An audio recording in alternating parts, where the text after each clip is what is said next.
Helping his students dig in to learning has earned a local teacher national recognition as part of Education Nation. And Lindsay Shively is live at Monticello Trails Middle School to show us exactly why. Hey, Lindsay.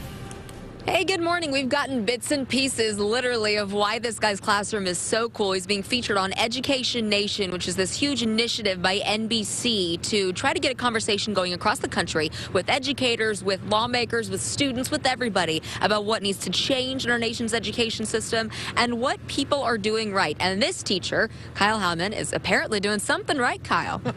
Good morning. How are you? Good morning. Now, you've been bringing us all kinds of cool stuff from your artifacts in your classroom, which is like a museum. You say, how many artifacts do you have in there? A conservative is a little over 20,000. Wow. And those are teaching artifacts, but the best part is a lot of them are actually made by students. So they're models and replicas. That's always fun. That's very cool. And you brought some more out for us today. What are these? I did. What you've got is a scraping tool with very sharp edges, if you want to feel that. It's handmade by Flint. They call it napping.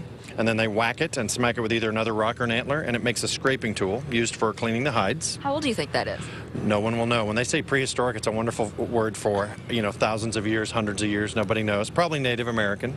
And then we have a hand axe, or a celt, a lot of people call it. Some people call it a pelt, but it's basically a hand axe. You hold on to it, and then you can chop wood, chop things.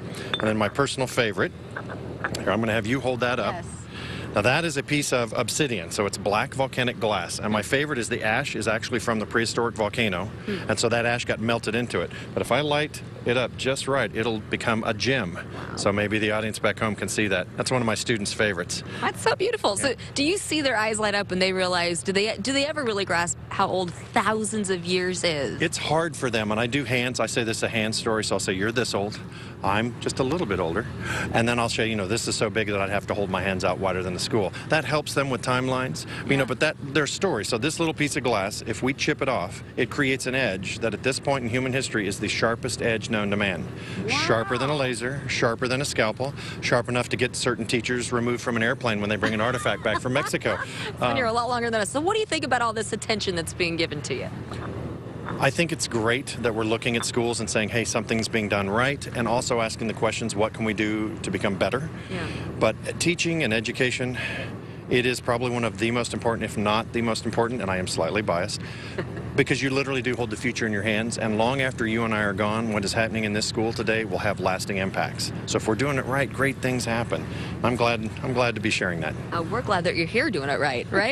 If you want to see more on this, go to NBCActionNews.com, click News, then Education. You can have a live link to the streaming webcast that's going to be on all morning. Also, check out NBC Nightly News with Brian Williams, because Mr. Hileman's going to be on that as well. We're live and shiny this morning. Lindsay Shively, NBC Action News Today.